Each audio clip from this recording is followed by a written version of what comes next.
I would like to call the meeting of the master plan overriding. Subcommittee. I think we're the committee, right? We're not a sub. Yeah. To order. It is 5:35, and if everyone please stand for the Pledge of Allegiance. Pledge allegiance to the flag of the United States of America and to the republic for which it stands, one nation, under God, indivisible, with liberty and justice for all. Thank you very much. Okay.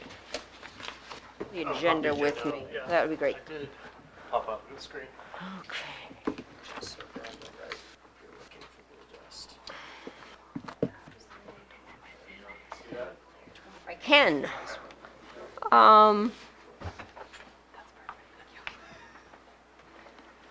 Do we want to follow the agenda or do the survey later?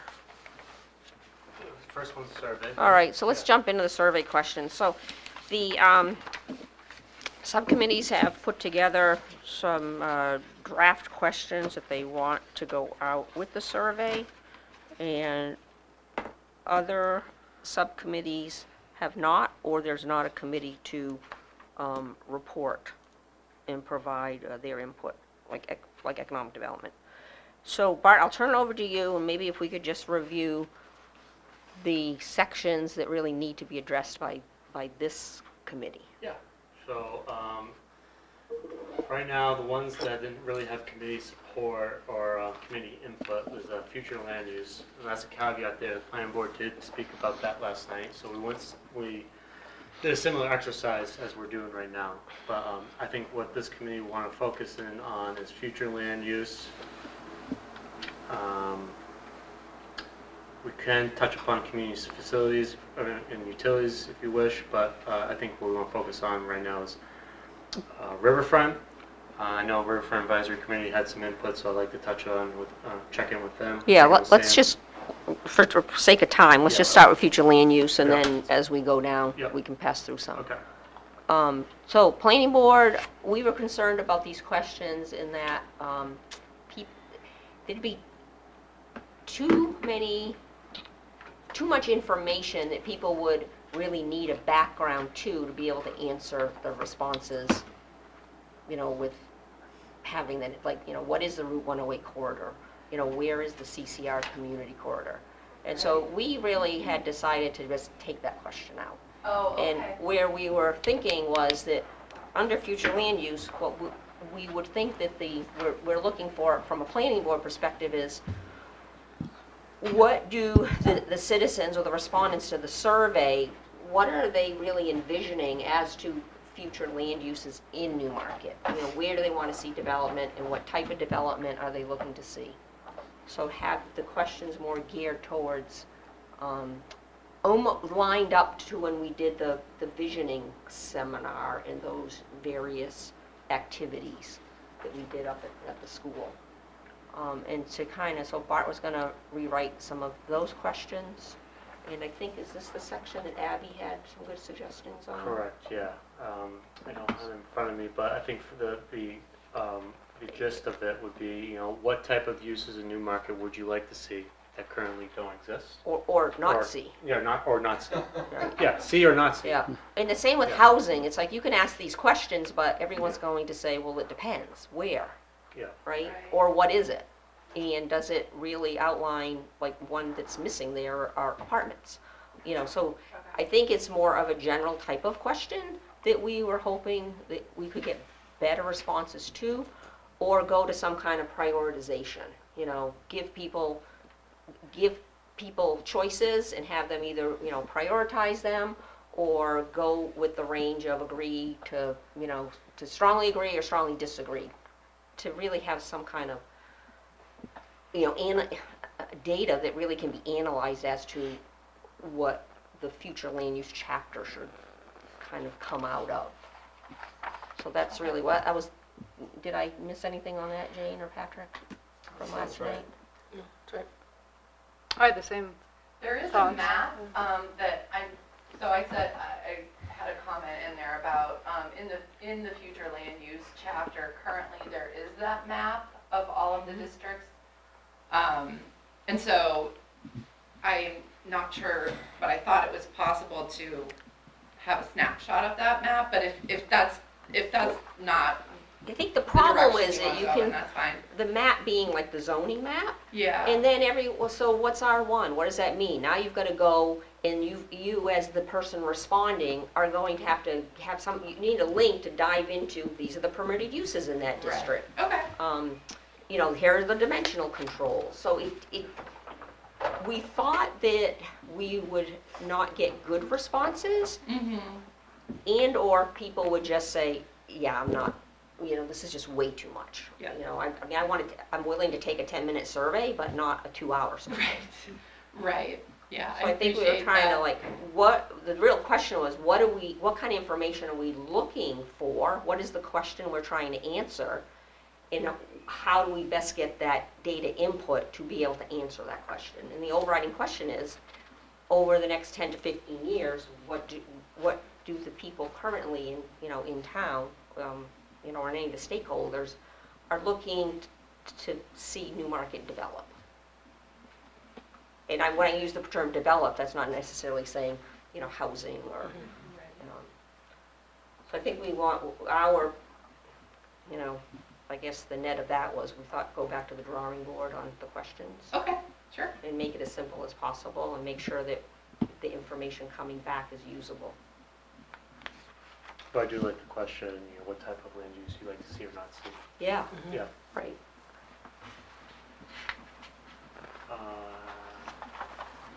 Okay.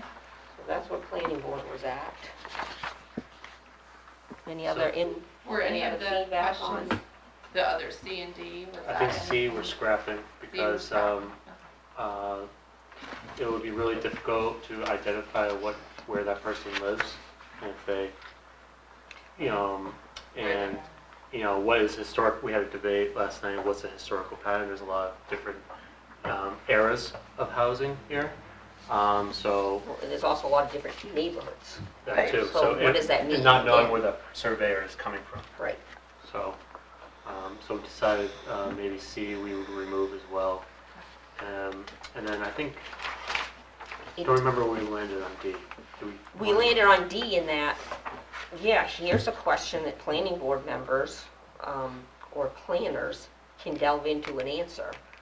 But Right. without going through and really understanding the current zoning in the districts and land use patterns, how are we really, being able to expect that someone who's not spending all that time doing that could, I'm not saying the value of the data, everybody's input is valuable. I just think we want to have questions where we're getting input that is usable. Yeah, I think You know. D, to your point though, sorry if I cut you off, D would be useful for the planning board when what type of land use would the community like to see, then the planning board can then identify existing patterns, say maybe this use would be good in this area, and then kind of, go through the process that way. Right. So that's more of an internal question. Yeah, exactly. Yeah. Or there's consistency from the survey that people don't want something, and is that a permitted use where, and does maybe that change? Or, because that, the survey data is kind of driving that. It takes more analysis to answer that question. Is the future land use questions chapter just about development, or is it about any kind of? It's all, land it use? is, so this is, if we go back as to what the master plan is, it's first driven by the vision, right? I mean, just look at the RSA. It's driven by the vision. Your future land use chapter is the mandatory chapter, because you're trying to kind of, what is the vision of your land, right, and the usability and how you want the land used. And then all the subsequent chapters are really how to reach that goal, right? How do you reach it for transportation, or how do you reach it for housing or energy? That's what's, everything comes from, I think, how the future land use chapter is written. And not to say it's wrong or right, we're kind of developing a future land use chapter based upon all the work of the subcommittees and of the other chapters of the master planned, that when you put those together, that's reflected in the future land use chapter. So like the open space work, all of that, it didn't come out of what the vision was for future land use, but future land use is probably going to come out of what the open space recommendations are. Yeah, I as guess an example. part of my question was related to that. Do we need questions about other things besides sort of the topics that are right here, or has that been already covered in the other work we're doing? So we have answered some open space questions, but, this is future land use, so, this is kind of, number one, that question we just developed could touch anything, any type of use of land. Mm-hmm. So it could be conservation, it could be, more development, it could be Right. whatever. Recreation. Recreation, So yeah. there might be a Yeah. drop down, or you can pick which ones you Well, that's the want up or question. down or something, or? Should it be more qualitative and just let them answer it than giving them options? I think Or do we give- options. I I think think on a options. survey, Yeah, you yeah. want people to say either they, Rank them? where are ranking or where are they on a scale, but presenting the options and say, do you want to see more, larger apartment complexes in town? Or do you agree, strongly disagree, yes, no? But to have more, I think presenting options, it's easier to answer Right. than to sit in a survey and try to come up with a qualitative It's also- response, and then the people analyzing the survey, then Right. how do you? Yeah, it's easier Develop, to analyze right? if it's, they have Yeah. an answer to choose from rather than open-ended, and people might be answering with the same thing but using different words, and it makes it a lot more And challenging then to someone is- quantify yeah. all I think that. either way, you're interpreting, because, Yeah. but, we can't, there's only so much we can do with a survey, and so much time we have for the survey, the people taking the survey to do so. If we Yeah, can- and that's the other consideration, is that paring it down and making it more simple is where we definitely want to end up. I know some of the other questions get pretty involved too, so I think kind of looking at re-looking at all these questions with that lens is probably the way to go. What about growth, like a population question, like, do people know, like, I'd be interested to know if people know how many people live in Newmarket, like, what do you think, and then do you think it should grow, or? Yeah, because we Or don't stay the really have a same, or- demographics chapter anymore, it kind of fell under Yeah, housing. population question would be good. But we've already done that survey. We've done the housing survey, right? Yep. Did we ask a population question there about whether people know how many people live in Newmarket, and do they want it to grow, or? I don't think we had Stable or necessarily shrink? growth, we ask them like, what'd you see type of housing, like, would you? Right. Yeah, And I think more of the data is how much not additional housing, but how many more people we're it's expected through the census and through the the trends as to how our population will grow, which came out right till 2040, like, it's a little under 800 people is the projection.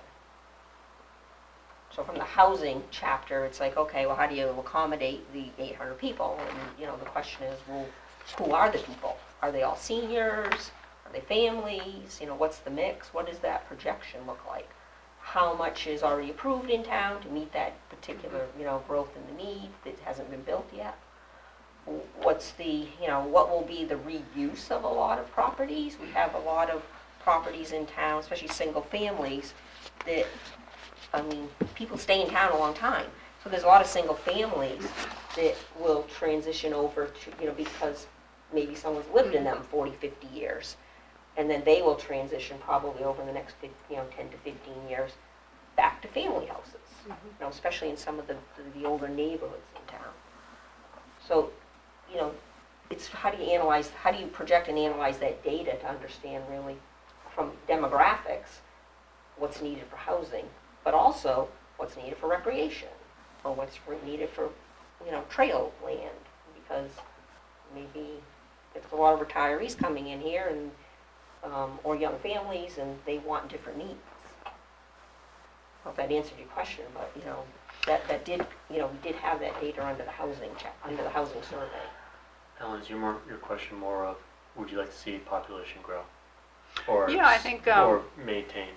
Yeah, I think there's that part, and then there's the part of, we could say, you know, the projections are 800 more people over 15 years, whatever the time frame is, and say, Yeah. where do you think we can, how do you think we can best accommodate that growth? It could be apartments, it could be single-family homes, it could be living with your family, it could be ADUs, maybe they could prioritize, Yeah, but I don't know. I think we've done that survey, The is more housing my already? point, with the Yeah. housing survey. I'm not sure that, Where, that, yeah, Well, Yeah. it's more where. yeah. Where is a good question. I think we'll be talking about Yes. that when we talk about the build-out analysis as well. So Right. when you guys see where it's projected, where all the houses are going, then I think that's a conversation about if we're gonna get additional housing units, and they're gonna be largely located, you know, in certain areas of town. First of all, you know, what do you want it to look like? And is that where you want your growth to happen? Because if not, then maybe we need to look at where the zoning of the rest of Right. town, you I know? think that goes to Ellen's question. But how- That- that stuff will not That's be the in this- question as Yeah, to, that will be in this survey, that's what I'm Yeah. trying to. what do you, get. how do you want our land use to look in the Right, future? exactly. We were projected to have 700 additional units in 20 years, wherever it People. is, people, excuse me. You know, where would you like to see those units located in Newmarket? Yeah. That's the Where do right you wanna see answer the to the growth? question. Yeah. People have Yeah. opinions on that, Yeah. because Yeah. people will have opinions on single-family housing versus Right. multifamily versus ADUs. Yeah. I think Right, that and should be number also- 2. Yeah. Information about, you know, the household size in Newmarket, you know, is small. It's 2 people for like 50% of the households only have 1 or 2 people in them, you know, so accommodate and thinking about, you know, do we have opportunities for smaller households? Because like you said, they're probably occupying houses that families could live in, you know, so that's some of the thinking is like, okay, well, if you were gonna have smaller units for smaller households, where would they be? And what would they look like? And we've done some of that work with the form-based code focus groups that you've done, and, you know, kind of thinking about that area in terms of being able to accommodate different housing opportunities. So, Any other thoughts on questions or where what we're trying to get from the survey for future land use? Please, oh, I'm sorry, I should open up for public comment. If you wouldn't come up and, It's all right. I just have and your name and, Sönke Dornblut, 351 Wadley Thank Falls you. Road. You're making a point as far as we can't expect people to know a ton in order to be able to answer the questions. So if you don't know the one-way corridor or the language doesn't quite, and so what quality data would you get that way? And then, or where would you like to see development happen? Well, that's going to be extremely subjective, right? And of course, everything is going to be subjective in individual people. But what I think might be interesting to hear is what would you like to be able to do in town that you currently can't? What kind of, how would, you know, so those kinds of questions that get at, you know, what's missing or what's not developed in a way that I think would be helpful. Rather than, because, you know, in the end, it's going to be smaller groups of people that decide where what zoning changes happen, where what development happens, or developers make those decisions based on what kind of land is available. So that might be more information that we can, you know, integrate into a plan, rather than asking these very specific, where do you think the sidewalk should be extended and how wide should it be, Right. kind of, yeah, you that's know, a great idea. detail. That- So thinking a little bit more about maybe what does it look like to you, and having some options there to choose from, so it's not all qualitative data that you have to figure out how to collate. Yeah, I think that's a great idea. Because then that, if it's in the master plan, then that helps the planning board kind of, adopt zoning changes to be able to address that. The answers to those questions. We good on future land use for now? Okay. Great. What is the next one you need input on? Let's go to the riverfront. These two questions are kind of the general questions we're going to ask at our design charrette. So the idea is try to get data before our design charrette. The riverfront advisory committee, they kind of looked at these two questions at their meeting Monday. I wasn't present, so I'd like to turn it over to Sam and, if there was any edits to these questions. Only one, because I agree that the charrette's focus is this, and it'd be great to solicit data ahead of that, but we also don't need 20 questions on the riverfront right now at this time. So we liked question 6 as kind of the open invitation of the yes or no, and then more specifically expand at your will how you like to use the riverfront. The edit we wanted to propose to 7 is, instead of like, what would you like to see in the downtown riverfront area, what one thing would you like to see in the downtown riverfront area, or name one thing you would like to see. The way it's written right now is, again, more open-ended, give us some, vague concept of what you're looking for, whereas I think defining it as, just tell me the one thing you want down there, it kind of forces people into more of a snap decision of kayak storage, new boat launch, like whatever it is, but it forces an actual response out of them instead of maybe like a concept. If you want to give us a concept, that can go in 6, but I think naming one specific thing might draw more useful, actionable data out of question 7. Or I was actually, I'm sorry, Lindsay, it's up. I was thinking when I read this, number 6, I think it would be kind of nice if people knew about all of the different things and opportunities that happen there, because then as you're reading through, you may say, oh, I didn't know there was the summer music fest, concert series. Or, oh, I didn't know I could go have a picnic down there. It might be nice, because there's probably a lot of people who will be introduced to the survey that haven't been to the riverfront, right? Or, where is the riverfront? We all know where it is. It's Shanda Park, and it's not like we're referring to it as that, because it's more than Shanda Park. I think the other part is, if we know how many people are using it for kayaking or launching a boat, that might give us data to go back to the state for, Good point, improvements to the launch area, because we would have that kind of data behind us. So I'm wondering if there's any value to kind of make a list of what you can do down there, and then other, because you shouldn't be feeding the ducks, so don't have that as one of the questions, right? Do you not feed the ducks? Yeah. But Do we do I feed think we ducks? might get some real good data out of that. They have to write their name and address. Yeah, that goes to another. Right. Well, and it just might Please help give your phone us number. for capital improvements. Right, exactly. And I think Right. your point too, Val, about having some data to go back to the state with, right? To say, did you know that we do this here? Do you know that we do that there? That could place us in a much different spot than we're in today. I Or like that a lot. do you have friends that bring their boat up and tie up at the town dock and go Yep. have, lunch in town? I mean, Yeah. and then, so that way there, people know what is at the downtown riverfront, what is available to do there. Do you use the parking lot at the riverfront, because you can't find parking right in town to go have, some people might just use the parking lot. Has nothing to do with being at the riverfront. Yeah, that's not a bad idea. I also think that's interesting you talk about that, because a lot of people don't realize there are the different parking lots. Like, a lot of people don't realize there's one down by the bowling alley now, and the one that's in the back. I mean, I do think that might be a good thing. Did you know that there's available parking, X, Y, and Z? And then we'll have a rough idea of how do we market those spots better, so we don't have to worry about some of the parking issues. Patrick, as a member of LRAC, is there anything you'd like to see here that we're not addressing?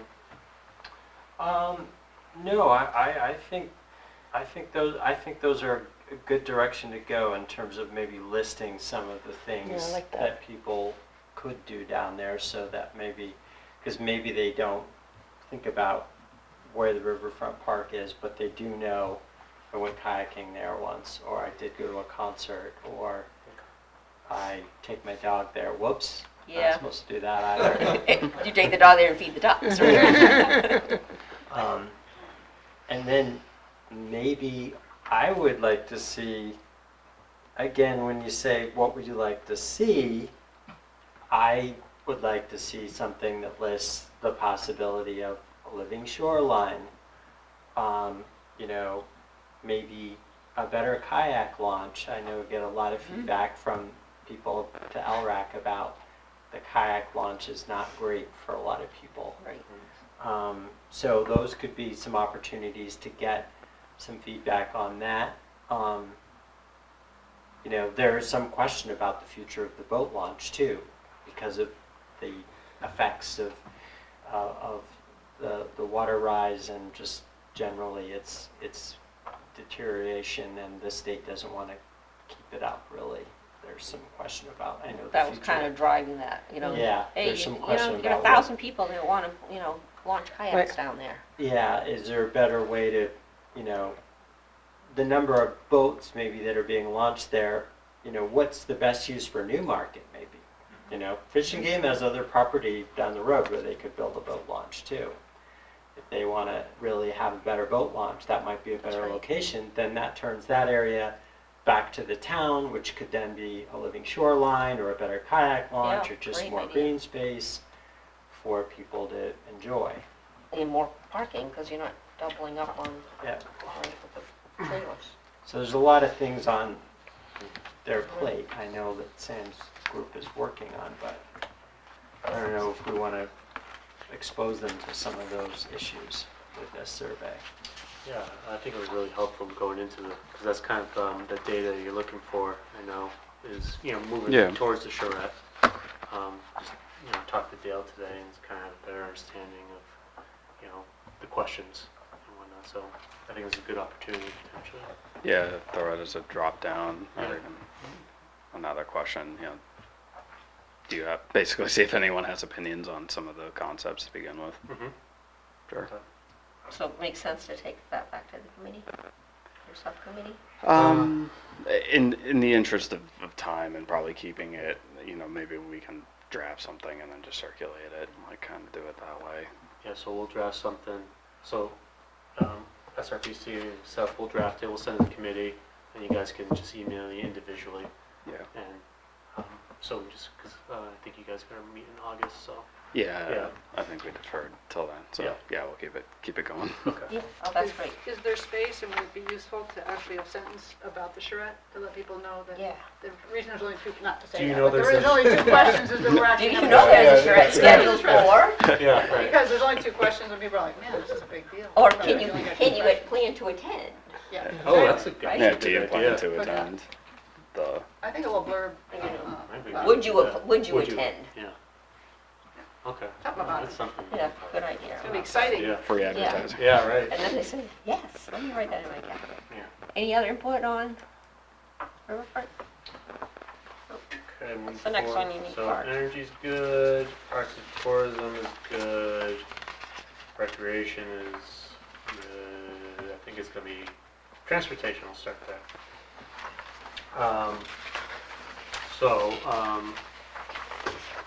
First question is, you know, rank the following ideas for expansions to the bicycle pedestrian network in Newmarket, where one is the most needed. I think Sylvia had some comments about, I think this is the question, just make sure, yeah. About creating like a recreation network. So like a commuter path connecting neighboring towns. So adding an option there in number 18. So yeah, here we go. So- G. Actually, it's there. These might be on two different documents. Oh, you know what, Yeah. I did incorporate her Yeah. comments. So you have it in your That I packets. sent to you. Yeah. So work with neighboring communities to That's collaborate. okay, on, that sounds familiar, I think I did that. so just look at the hard copy and so Oh, that would okay. be G. Work with neighboring communities to collaborate on a Great Bay bicycle loop. So she added that comment there. So that got changed. Yeah. Sumka, And another one must have been added, 'cause this is yeah, different. we're gonna change rec trail, to, what we call rail trail. Talking about the Rockingham Rail Trail. Yeah, Yeah, It's actually called the Rockingham Recreation Trail, I think. Yeah, Oh, it that is, is- okay. Yeah. Okay, rec trail then. or would you, not really, is it a connection, or it's a connection? Not an extension, but a connection. Maybe a connector, I think, connect. Yeah. I was trying to figure out how it could. Connect to the Rockingham rec trail.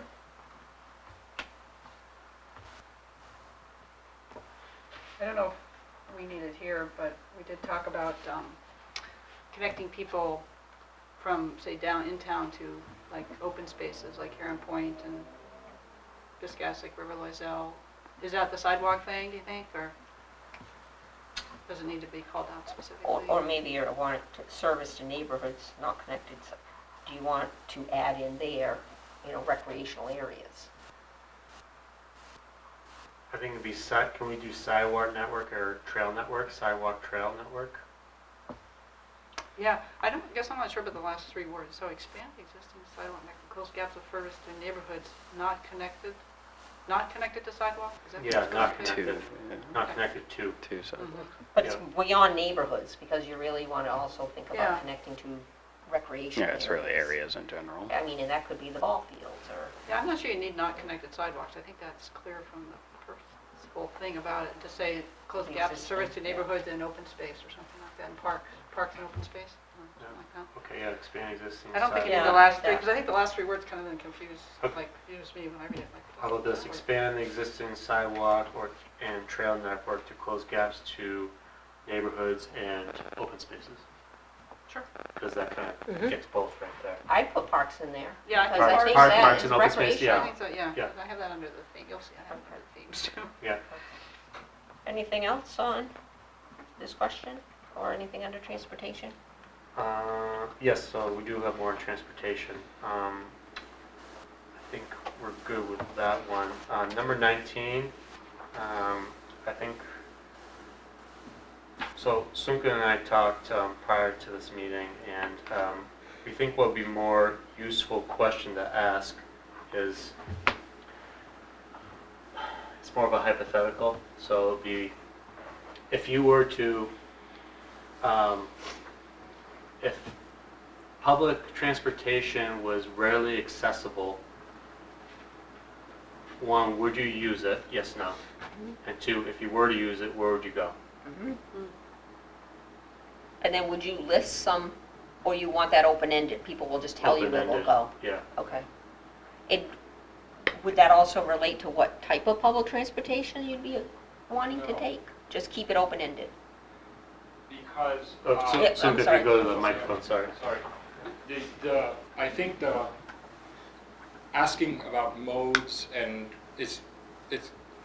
I don't think that's helpful, Okay. because, so this person wants to use a bus, this person wants to, it doesn't really matter, because the mode is going to be determined by the use and the number of people that are going to be using it, so it'll have to be something that gets determined later. What's Okay. economical, is it feasible, those Right. kinds of things.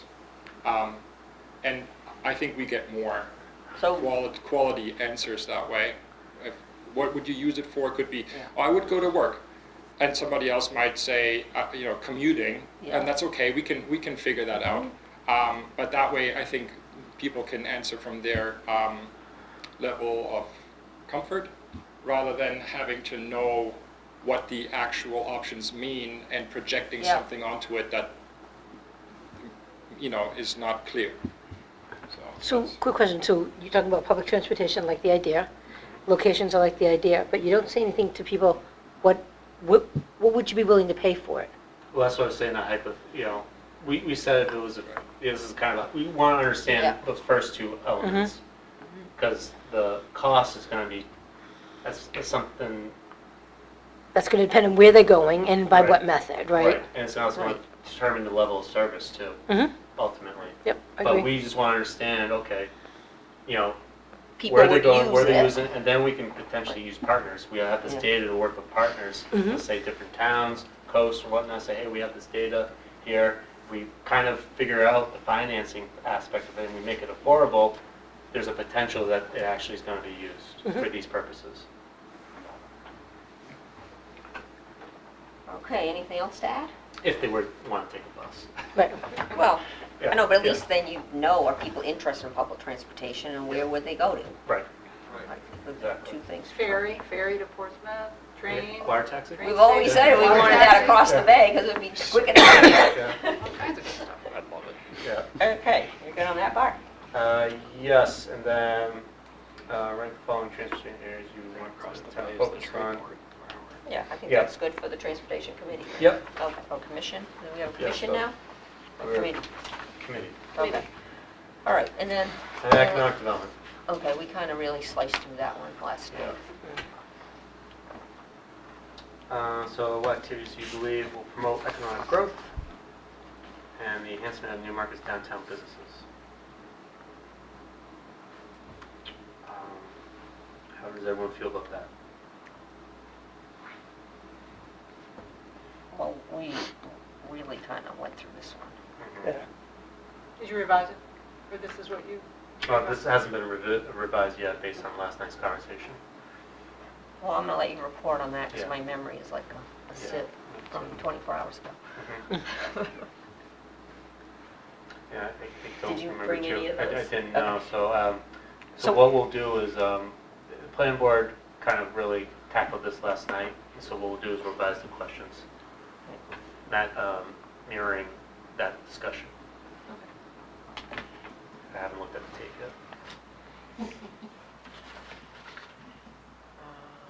But is there anything that pops up, people? Oh, what, did you add this, the type of businesses? I think that's where we were going. What do people want to see in town that we don't have, right? What do you know, what do we not have here that we would like? That's kind of like the future land Yeah. use too, kind of dovetails. Oh, yeah, and then what would not work well? Yeah.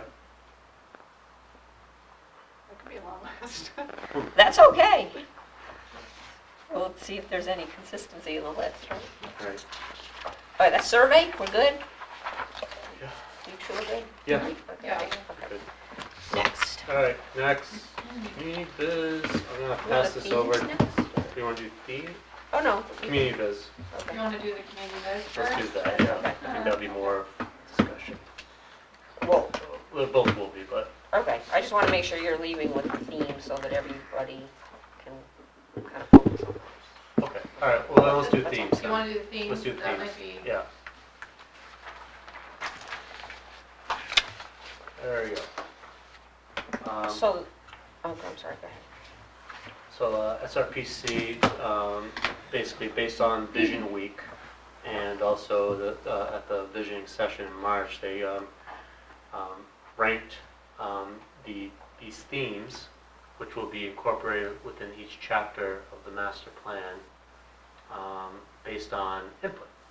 And they came up with these definitions based on those conversations and discussions. So the idea for this exercise is to solidify the definition, and then we'll be using that. One, agree on the terms, is these the terms that the committee would like to see incorporated in the master plan, and two, agree on its definition. So maybe it'd be helpful if you had like an example of a chapter and how that chapter would incorporate the 5 themes. Okay, So so, then, Yeah, I mean, we have the housing chapter, we've taken a stab at doing that. And so we've talked about sort of an overarching kind of format of having each chapter start with the vision statement, and then maybe a 1-page executive summary, and then go into the 5 themes, and through the lens of each of those themes, talk about, so housing chapter, we talk about vibrancy in terms of different kinds of people, population, so ages, as well as ethnicities. So we start talking about the data, the population data there, and then also what we heard from community input there. So it's just a different way of sort of slicing the information into more more friendly kind of discussion. And so the idea is that all the data will be located in an appendix at the end of the chapter. So if someone were interested, there's a very large data report that will go along with the chapter, and it's all of the population and housing demographics, basically, that's going to go into that.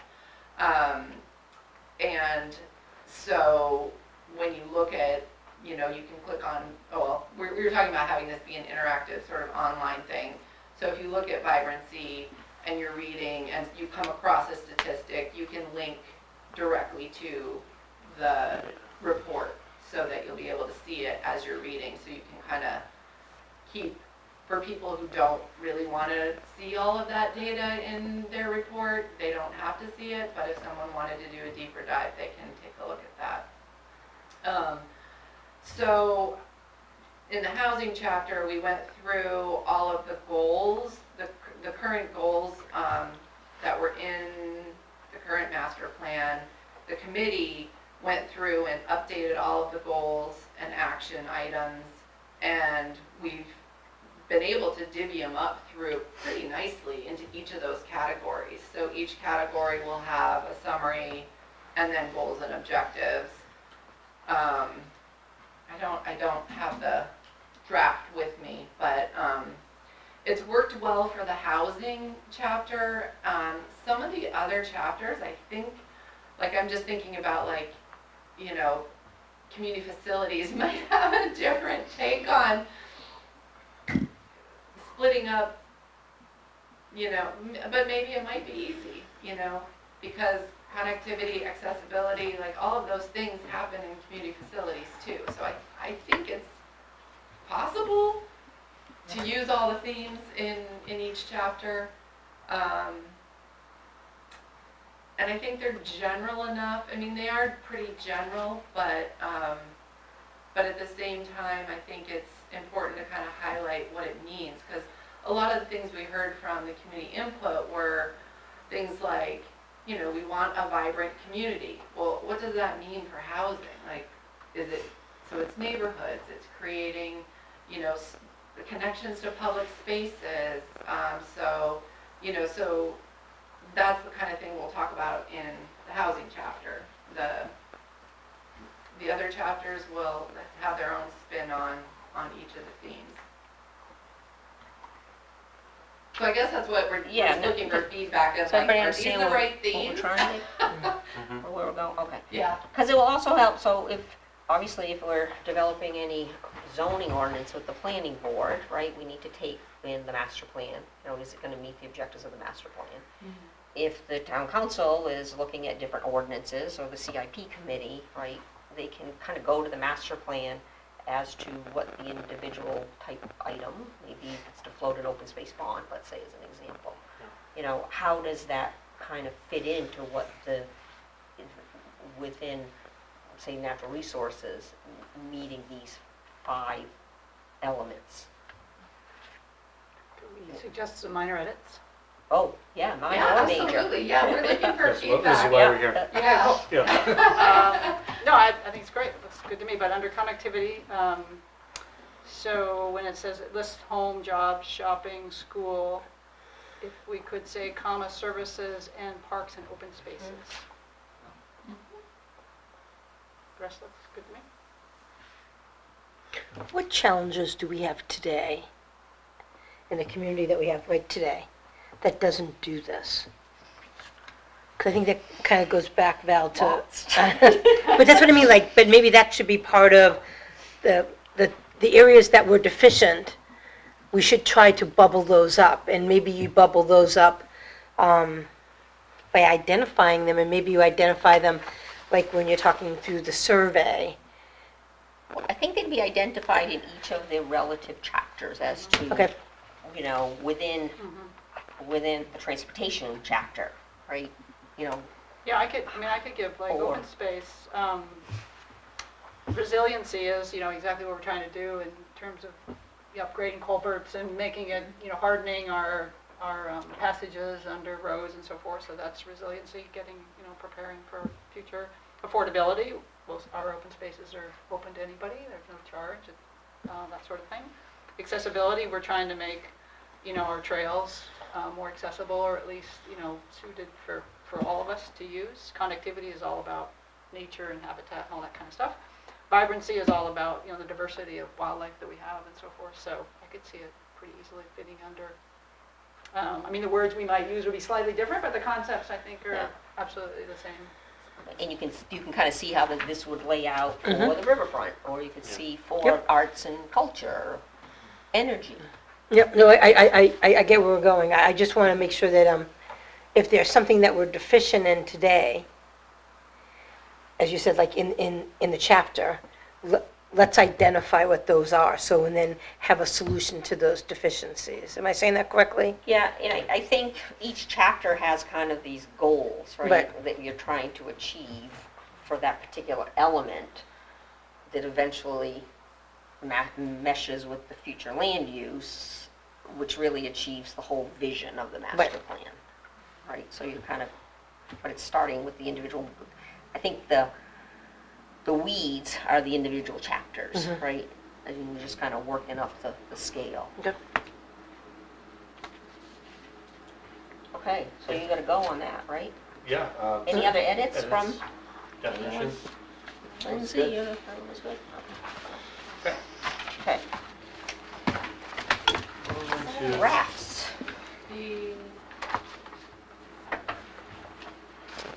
Hand this over to Carrie, and I will help out. Okay, so I think at the last meeting, Jackson from our office was here and talked about community viz and what we would be doing. So this is the base scenario. It's based on current zoning and current regulations. So what we put in was the zoning. If you want to scroll down a little bit. Oh, do you want to? Yeah, I got it. Okay. So you can see where we put it in the minimum lot size. And there's a whole host of parameters that go in there too. Frontage, setbacks, minimums, open space. There's a lot of different things that go into the inputs. And so we did two types of analysis. One is just the pure build out, like if, and then this time scope is the other analysis we did. So basically Jackson did, what will the town look like if it's all built out under current zoning? And then he did a slice, so in 2035, what does that look like? And then the end point. And then we based it on this 43 developments a year. It's just straight growth. There's no accounting for, maybe there's things that are already accounted for under that have been approved and not built, or, or if I guess if there's other things that we need to think about in terms of the growth rate. But so this was just the first iteration based on current conditions. And so, I don't know if you want to go to, I guess we can just scroll down. Yep. Okay. Carrie, that mic is mobile? Oh. So you want to take that? Thank you. Sure, sorry. There's a glare right over here, so I it's get hard it, to yeah. see. Nope, Come absolutely. right up to the screen if you want. Oh, okay, sure, yeah. Yeah, the screen is being shown on Yep. TV and recorded. So I if think you that's- want to stand to the left, you're more than welcome to do that, Carrie. So this left? That left. Yeah, you can be a weather My person left, too. my left, my I left. will be your weather person, your land use person for the evening. So this is part of the process. So we look at, this is existing land use. Sorry, existing land use. And so it's just by all of these different categories.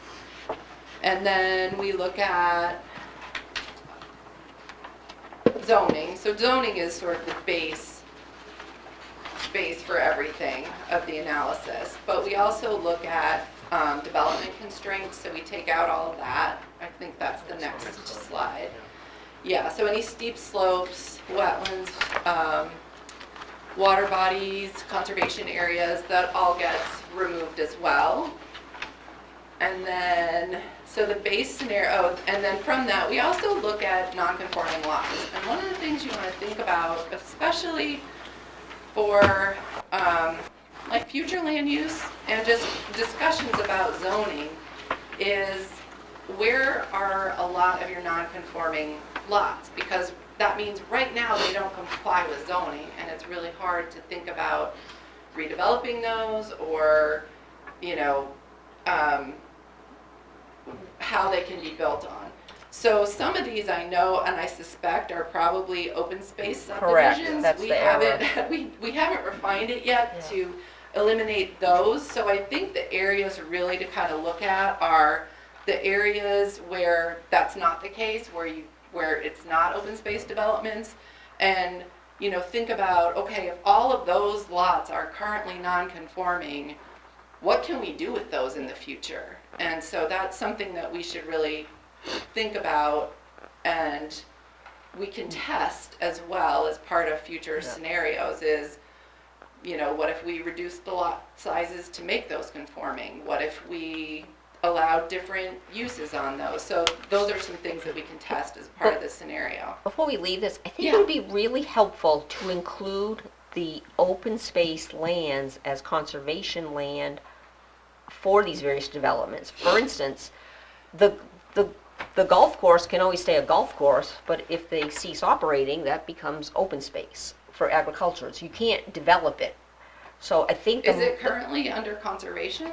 it is under a I don't know if we call it a 'Cause conservation. this is- certificate. It can't Sorry, be what the developed. legend says, it's conservation land. So if they show up on your conservation land layer, I think that's the problem, but because even the open space developments aren't showing all of the land that can't be developed because So it was part of the open our space. we do have another map though that has all of that on it. So in the maybe open we space plan. meld it. Yeah, Jackson made that map too, so. okay, We should be so able to- we, the problem- yeah, I did ask him about that specifically, Yeah. because I was like, those look like a lot of open space developments to me. Part of the problem is all of that is not in granite, so I know he relies on New Hampshire granite, which makes total sense, but we If he gave him has- a lot of data that's not in granite yet, it's Yeah. just the nature of it, but it is really important to show that Yeah. it's not, and this is the tricky word with the word, it's not conservation Right. land, but it's conserved land. So Okay. it's Yes, just a slight, undevelopable land. Yeah. It's restricted. yeah, it's restricted. Okay, so restricted yeah, and I from think he can that. do that. I think that is something that, if he has your data, I think that Yeah. is something that we can do. There's probably at least 50% of those are gonna Um, disappear because they are. Yeah, Ellen, if But you can it's- really check this, So 'cause, where where's the golf course? Sorry, I don't, It's off one away near Newfields. okay, yeah, all right. but I'm seeing a lot of places that that should be green. I know, I wanna Look at go, the map. Can you come to the map? Yeah, This it's- is shop right there. yeah, You like can Fred's draw on it. property, it's showing as developable. Um, okay, Yeah, we'll fix, he should, Yeah. I mean, that's easy, because he's got the data, so he can Okay. plug that in. yeah, okay. All right, and then, so I think the first cut, oops, I guess I'll let Go you. down, sorry. Right, so these are the existing buildings in town, so each dot represents a building. Oh, that's I want interesting. that data. So there is, yeah, Do you have a total number? yes. Oh, right. 1,000. Oh, I sorry, I just missed that. And how many, that's the housing units? That's housing, total housing. So a Mm, 32 unit apartment building is counting as 32 units, So it's in it's not a building. building, it's Right. units. I believe so, yeah, I will double check, but that's what I believe, because we're basing it on the regional housing needs assessment, which counts every total, and that includes apartments, it includes, That's where you're coming up with, we basically have an average of 2 people per People, unit. yeah. Because we have a population of Right. a little over 9,000. yeah. Interesting.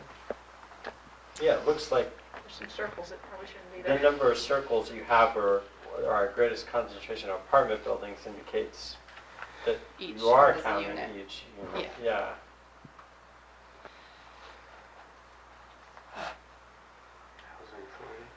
As opposed So, to and we do buildings. have the, As Yeah. opposed to buildings, yeah. Yeah. So if we had that many apartment buildings there, we'd we have can, 800,000 people. No, no, I right. can yeah. share the spreadsheet tables. I think I gave them to Bart. They're in the, Are they in the packet? Yeah. Okay. It would really be interesting to see the tax map overlay on this. Because then it would very much jump out as to where there are lots that don't have any dots on them. And that could be developed. I think we have the parcel layer, so I could ask him to do that too. Yeah, because I think, so between this one and then the next one, that's where you will see where all the development ends up going. Well, yeah, because it was So- interesting, last night we were talking about our population density. And so 750 people per square mile. But as you look at that, you can see it ranges incredibly in Newmarket, right? You go to the north western corner, and there's like 3-4 housing units in probably more than a mile of square area. You go to downtown, it could be 2,000, 3,000 people per square mile. It really, I don't know that there's many communities around here that have that kind of diversity in terms of how their population is either really dense or really sparse, almost.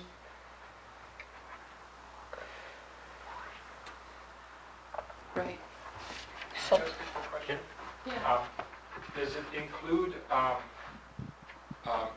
these all just housing units, or are they also commercial There, buildings? I think it's everything, but if you, I can't see the legend, but I think it's, what is the excuse me, legend? it says say? housing units. it's housing because you're not showing Can you anything like scroll? in the industrial Oh, park, for instance. Right, it's just Exception. Yeah. well, that says existing buildings, but I think it's housing units. There are some circles that aren't houses though. I know that for sure. Maybe it isn't. So like the Like Clark, as a for if you look at, instance. Patrick, look at the Clark farm, Yeah. and that must be a farm building, because there's no house back there, right? It's in the middle of their field. Their daughter, there's a house, but that's over by the road. Is this driven by Yeah, the I can't tell if tax that's data, New Roots the or assessment that's Clark. database for buildings? No, New Roots is No. over. What's the background? is the other one. Oh, it's the other one up Is it- top. You're asking questions out of my, Okay, out of my range. all right. I don't want to make stuff up, so I will ask Jackson. I I- think that the existing land use is the kind of how we get to it. And I don't know where that's derived from, if it's derived from the tax maps or, the But as far as survey. existing, to Ellen's point, existing buildings, where, Yeah. where is the data behind that layer? Okay, Right, I will. because you're, Trailer. yeah, so this is current, right. So and then the this is biggest, current. and then obviously the Right, interest is so the next build out. one is under, this is the partial build out. And can you explain the different colors? So the yellow is single family, the orange is multifamily, and the red is non-residential. So the program will assign a path, it's just sort of like, where is it easiest to develop the most, and it'll put dots in there. And then there's also a parameter of how many units of each thing, of single family or multifamily, and then how much non-residential. And I think there So should be again, in one of the tables, I think, So purple is existing?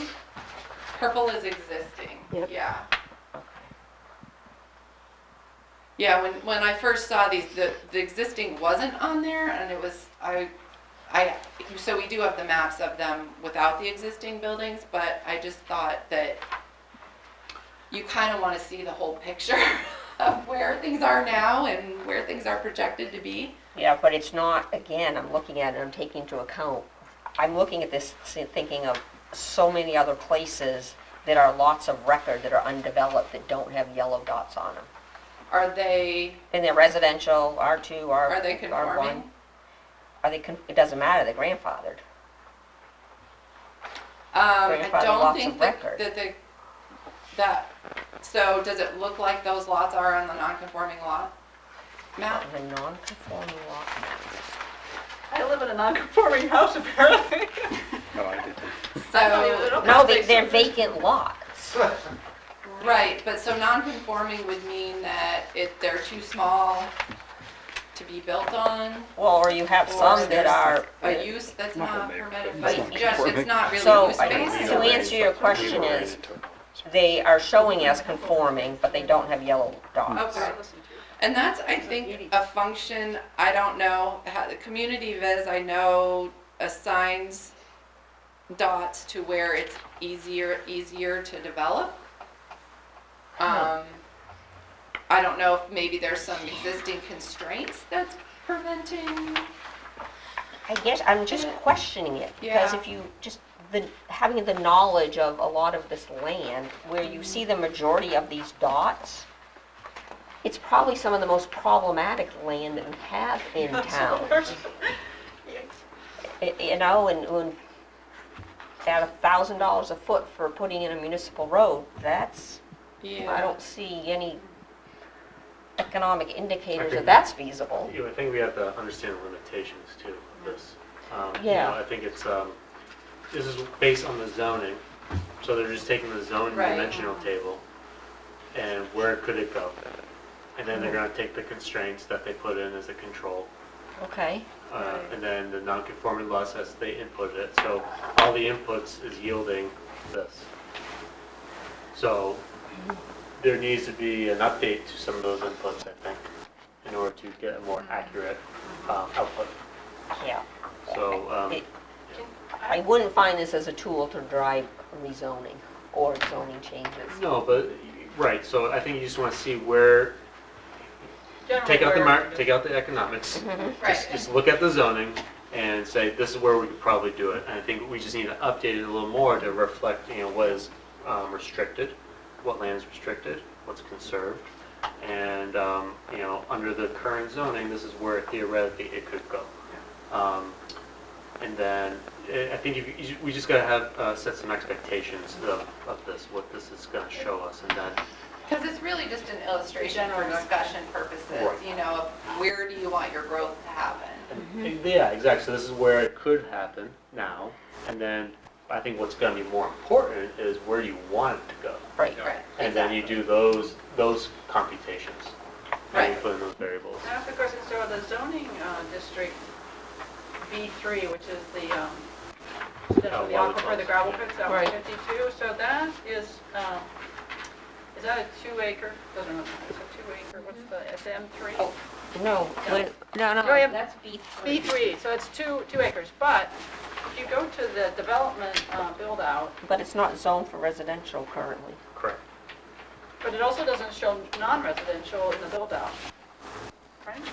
In the partial build-out of 20, the one on the screen, 2035? B3, Or the the- B3.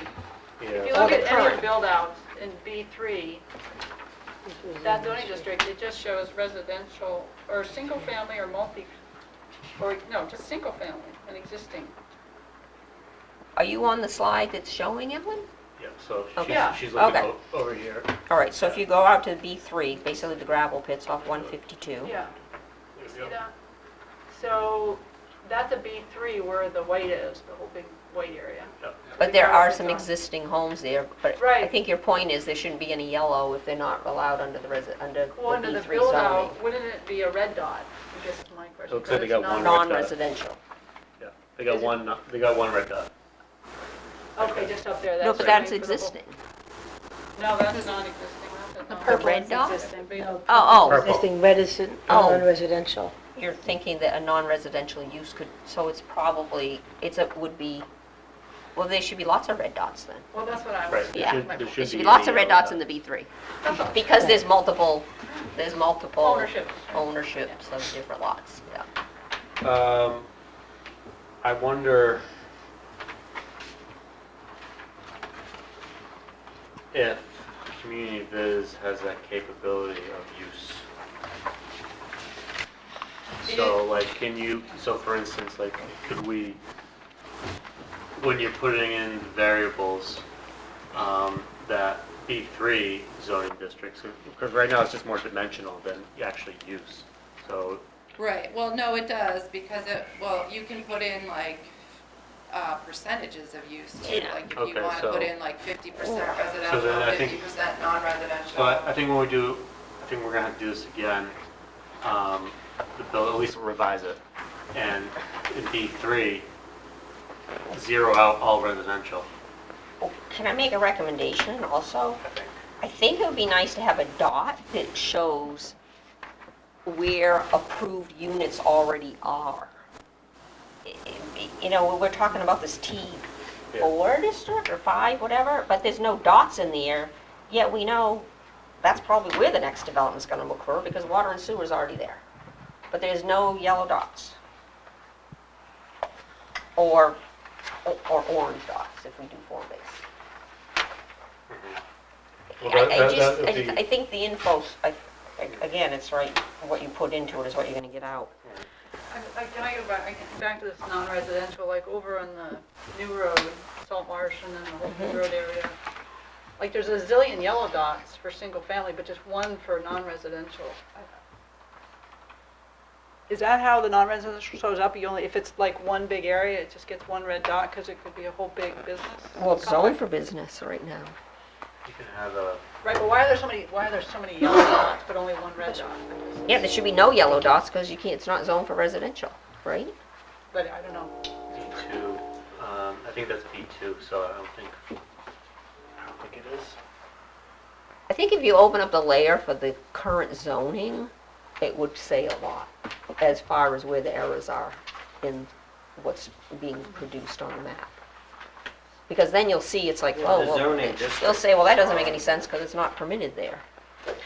When was the zoning, was it always 2 acres in rural residential? R1, is it R1?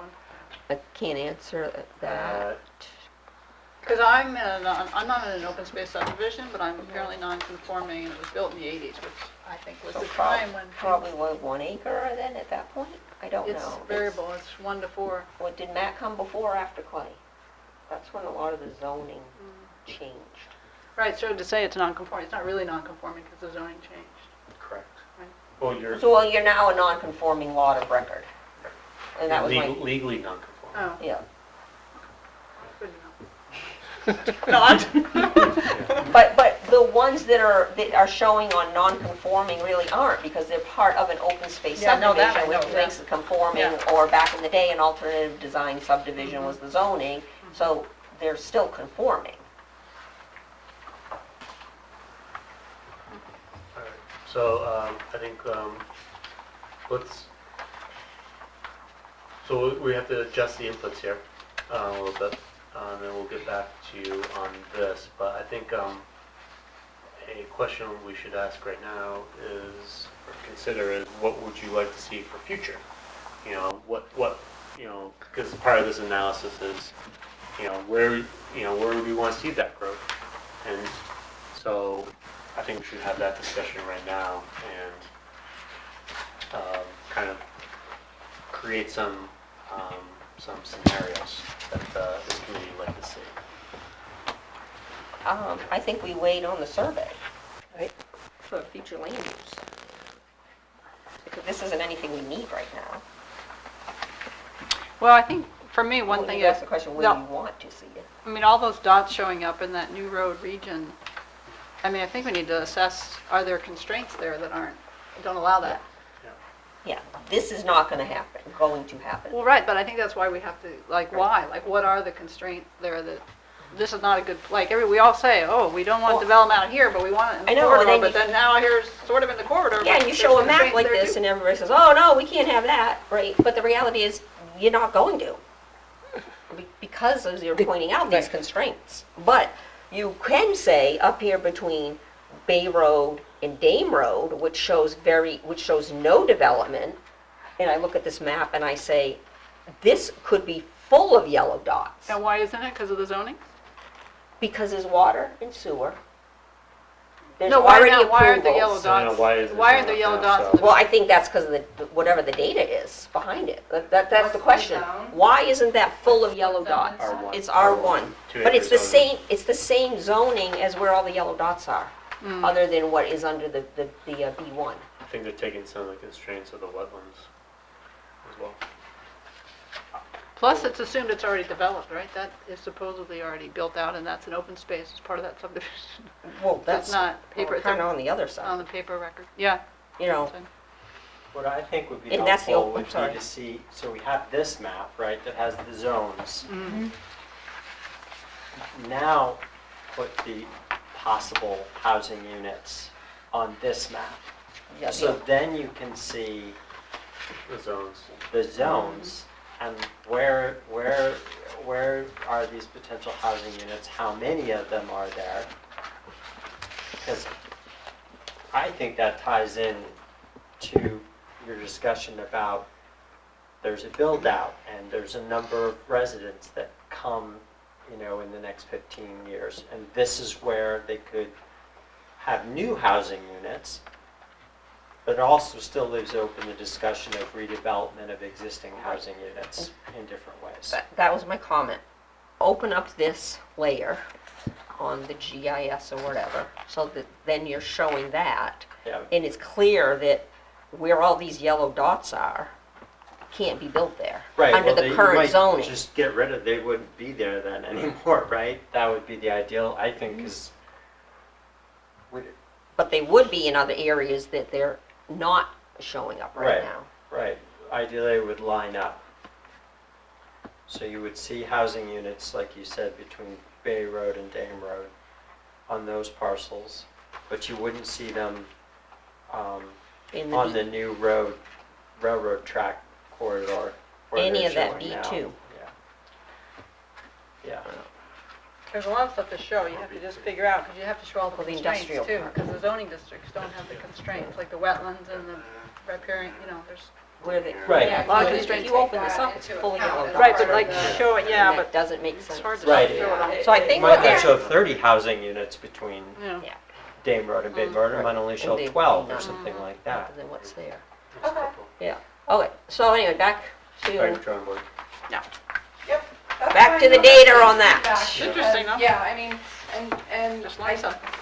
I can't really answer why they only put 11 non-residential units between now and 2039, like. I don't think that matters. But Yeah. that's why, so I think like the location of where they're going is quite, like that's a question, I think the bigger question is where can they go, right? right?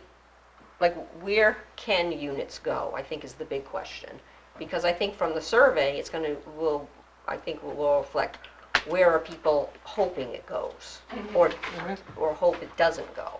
I think that's, wouldn't you I think think- that's more, better information to be able to develop decisions and plans from? I think where you, I'm not sure exactly how community viz works, but in the constraints map, you put a zoning overlay too, where you can't build in those zones, and then you block it out. Well, it is interesting because it does, in the table that where that's pulling from, it says no, like it says, is residential allowed? Yeah. No, Right. so That's why is still there a puts it yellow there. dot? Well, Right. it does. They got it does variances. that too. It's like, Yeah. it says no, so it's, But I'm wondering if you put it in, it's the constraints, like, yeah. you put it, you do it a different way. Yeah, I'll you have know, to ask him because, it's not the parameters of what It's already- you put in you there was transpose like, it, no, yeah. don't put any residential in Okay, here. very few constraints. I Right, think right. also, back to And then that, back to the Yeah. B3 area, if Yeah. you look at the constraints map, it shows it as developed land, meaning it's already developed, I think is what it's. It's been graded. Yeah, it's already gray, so no, that's why there can't be any development there, right? Is that what that? What are we, you're on the The constraints constraints to map? development? Yeah, look No, at no, no, it B3. says it's already- Oh, up at B3. Yeah. So It's- it's showing all gray, that's why there's no commercial, because it says it's already developed. Right, it's an active business, Oh. gravel pit. Yeah, Oh, well, Yeah. then Right. that may be. That took then, it out because of that the- Yeah. That would take it out. Take it out, right? Right, Right. because this is all greenfield, it's not, Oh. redevelopment, it's anything that's not developed. So if the purple is considered, I think what would be helpful is if the people that really know where you can and can't develop would be able to kind of give you that input, the SRP, that input. You could do that. Exactly. You got the we can do that. And then would also want to identify any town-owned land. Right. Yeah, Right. especially a new road. Yeah, and I think the question of if it, is Like, it Because just it's Oh, not people all, sell well, though. it's because it's not all under conservation, it's, and the building's important because now, like, I'm sure that there's some, like, if you look at the landfill transfer station, there's a dot. Is that the trailer? So, are buildings part of it, or is it just housing? I think you kind of answered that question. Yeah. Yeah, by and like the Clark pointing Farm, I that think out. that's a farm building. So I think Yeah. somehow if we can figure out. Where's that? I just think the point being is we want a map that is more factual than not. Yep. Right? And I think it's, what we're seeing here is that it's obviously whatever is driving these data sets is problematic because it's not the correct picture or the full picture. But we can help with that. That's easy to resolve. Yeah, it's, Okay, it so just that will need be the to, thing, Mark. yeah. Just working with Jackson, because I just don't understand the program itself either to its full extent. yeah. So like how it puts it in the data and how it crunches it and pushes it, so something that we'll have to work with him on. Yeah, for whatever, all I kind of understand is that it takes the path of least resistance. Yeah. And we'll put the dot Yeah. first, so it's not to say there won't be development at some point, but it puts the first dots where it's easiest to put Right. them. So, But Bart, if we had a large, forget the computer models, the large maps Just with drawn it, with the yeah. tax map overlays and the zoning overlays, and we can just mark it up. Yeah. I mean, I think that's pretty simple to do. And have something that's accurate. Yeah, again, you're right. It depends where that data is being pulled, and when we add local knowledge, so to that, it'll create more accurate picture. So, yeah, absolutely. I mean, I think that's, because there are so many variables that it's looking at, it's Right. better to have, more information to say, well, okay, so take out this area, take out that area, make these, so he can do that. We just need So we'll the do that. input.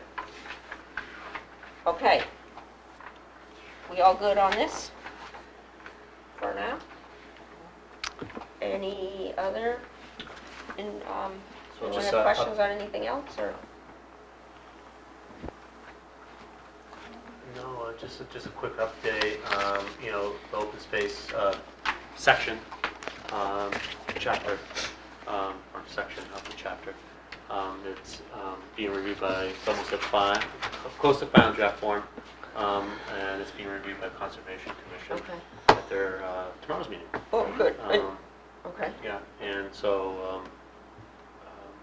we're just putting the fine touches on that.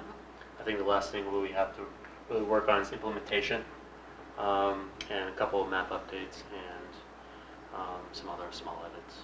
But Ellen, if you want to, if you have any other No, I things think, to add.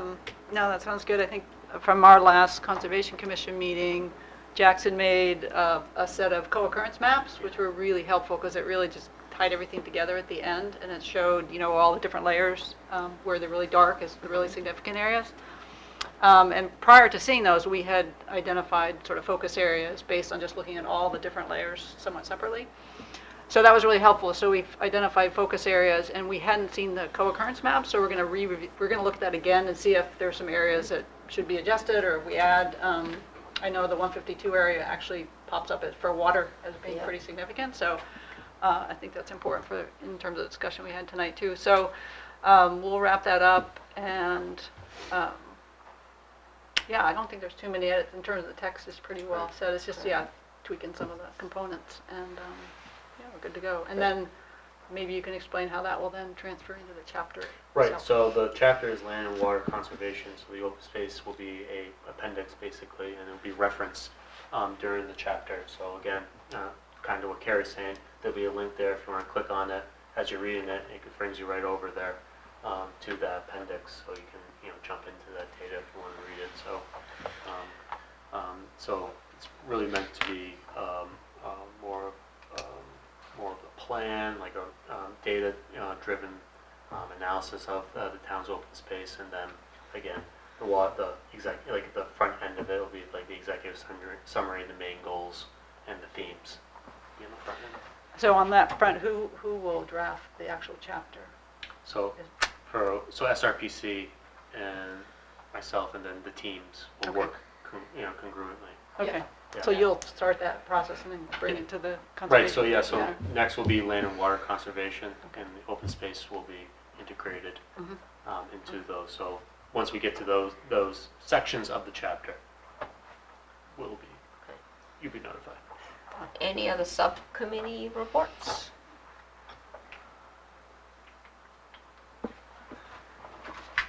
Okay, I think that wraps it up. Yep.